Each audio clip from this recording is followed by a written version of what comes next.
El carcubi es una mezcla de hachís con alguna benzodiazepina. Supongo que alguna vez se le ha podido añadir alguna cosa más, pero en principio es eso. A partir de ahí, el número de bulos que puede surgir, pues es enorme, desde luego. A mí me hizo mucha gracia sobre todo una moda que hubo, ahora parece que está pasando un poco. Todavía sigue, pero está pasando un poco. Pero, joder, no sé, sobre todo hace cosa de 2 años o así, rollo, cada vez que alguien intentaba sacar benzodiazepinas con receta falsa de una farmacia, en el periódico decían, son para elaborar carcubi, así, sin el menor indicio de nada, sin la menor prueba de nada, decían que eran para elaborar carcubi y me hace gracia porque yo creo que en parte era como para transmitir la idea de que las benzodiazepinas no son drogas, ¿no? De que como es un medicamento que vende en la farmacia no puede colocar. Entonces, claro, si alguien saca benzodiazepinas sin receta, pues tiene que ser para mezclarlos con alguna otra cosa y convertirlas en una droga, porque no puede ser una droga de por sí, ¿no? No puede ser que alguien saque benzodiazepinas de la farmacia solo por las propias benzodiazepinas, pero obviamente sí puede ser, sí, claro. Así que seguramente en el 99%, si no en el 100% de los casos que daban esa noticia, pues simplemente estaban intentando sacar benzodiazepinas para conseguir las benzodiazepinas, no para elaborar carcubi ni ninguna otra cosa con ellas. Y más bulos por el estilo. Hace unos meses salió en los periódicos que el consumo de carcubi producía episodios de agresividad extrema. Y a ver, no te puedo decir que en toda la historia no haya nadie que al mezclar hachís y benzodiazepinas no se le haya ido la olla y haya tenido un episodio de agresividad, pero decir que es un efecto habitual es completamente absurdo. O sea, cómo va la mezcla de dos sustancias tranquilizantes a producir episodios de agresividad, es que no tiene ni pies ni cabeza. Y más bulos por el estilo.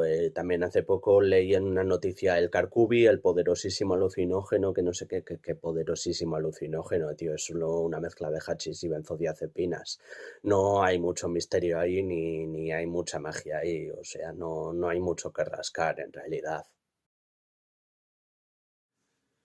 Pues es difícil de calcular, pero una vez desde el Plan Nacional sobre Drogas dijeron que el consumo de cocaína aumentaba un 30% en Navidades y a mí me parece una cifra creíble. Claro, ¿qué pasa? Seguramente la cantidad de gente que consume cocaína sí aumenta bastante más en Navidades. Seguramente hay gente que consume cocaína muy pocas veces al año o quizá incluso ninguna vez al año salvo en Navidades.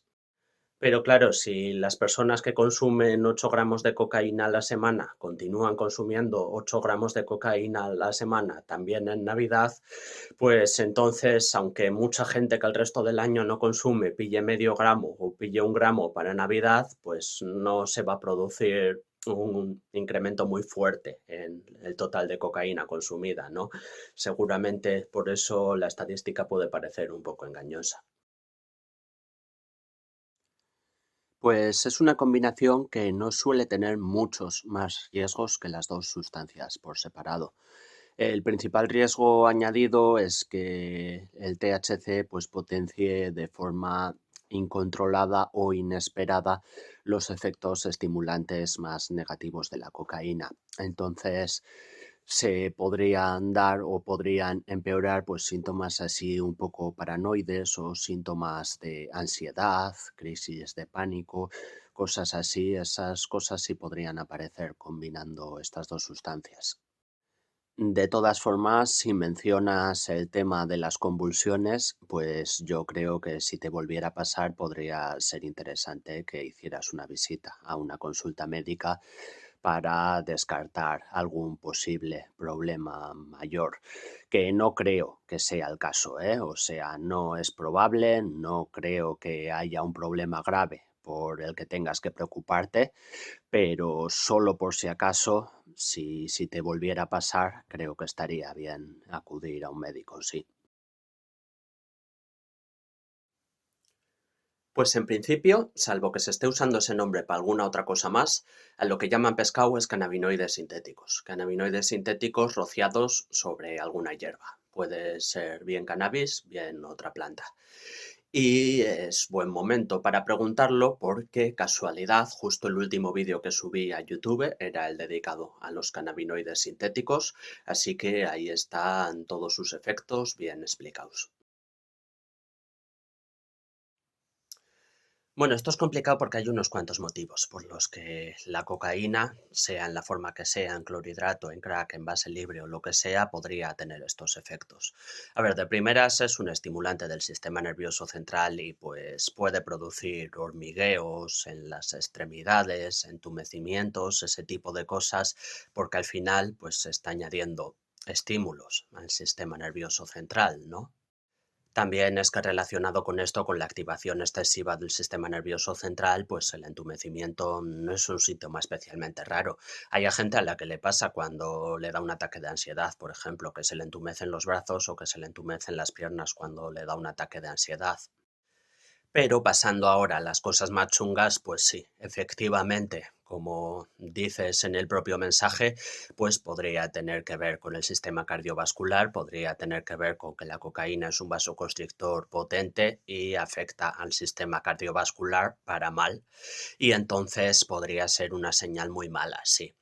O sea, lo que quiero decir es que hay una amplia gama de cosas que podrían estar pasando y algunas son menos preocupantes y otras son más preocupantes. Entonces, a ver, no te quiero asustar en exceso. Podría ser que simplemente sea la estimulación de la que hemos estado hablando antes, pero sí, también podría tener que ver con el sistema cardiovascular y en ese caso pues sería una señal de que está pasando algo chungo y de que cualquier día puede pasar algo peor, ¿no?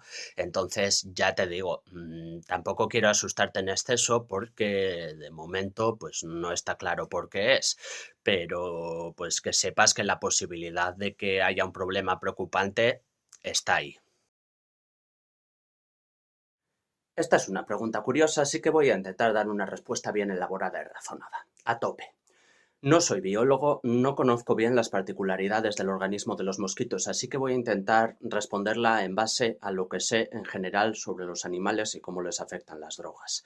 Si me equivoco, porque hay algún mecanismo específico del mosquito que no se me ha ocurrido, pues espero que algún biólogo me corrija, pero mientras tanto espero que la respuesta sea correcta. Lo primero que tenemos que entender es que las partes del cerebro que regulan las funciones más básicas son bastante parecidas entre todos los animales. Esto es lógico porque tenemos antecesores comunes. Las partes del cerebro que regulan cosas más complejas como las emociones, la memoria, el lenguaje, pues eso ya sí varía un poco más. Por ejemplo, la corteza cerebral de los primates es bastante distinta a la del resto de animales. Pero claro, si lo que nos estamos preguntando es si un animal se va a morir de sobredosis, pues eso da igual.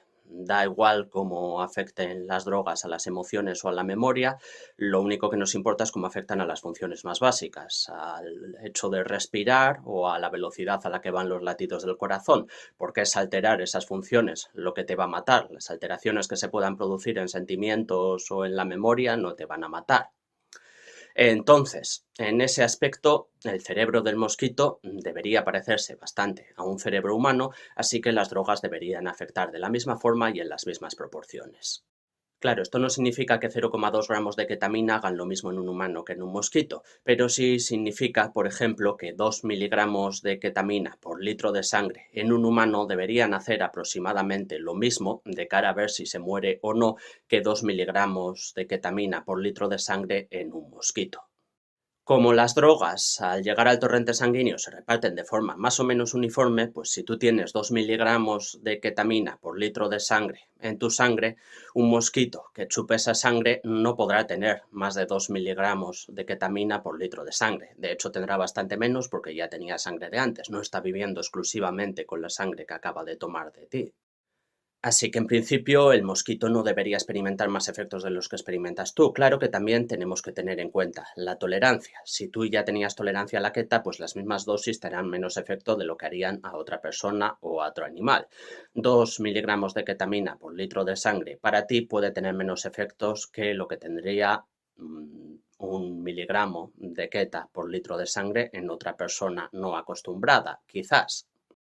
Entonces, si suponemos que tú sí tenías tolerancia y estabas tomando una dosis alta y ese mosquito no tenía tolerancia porque nunca antes en su vida había probado la queta o el caballo, pues entonces quizá con una concentración menor de esa sustancia en sangre aún así pueda tener efectos más intensos al menos de los que tú tendrías con esa concentración en sangre. Entonces depende un poco, pero para mí la respuesta a esto pues vendría a ser que el posible rango de efectos de un mosquito que chupe tu sangre mientras estás puesto pues va desde notar efectos ligeros hasta pillarse un puestón que flipas, pero que no moriría por sobredosis, no llegaría a morir por sobredosis.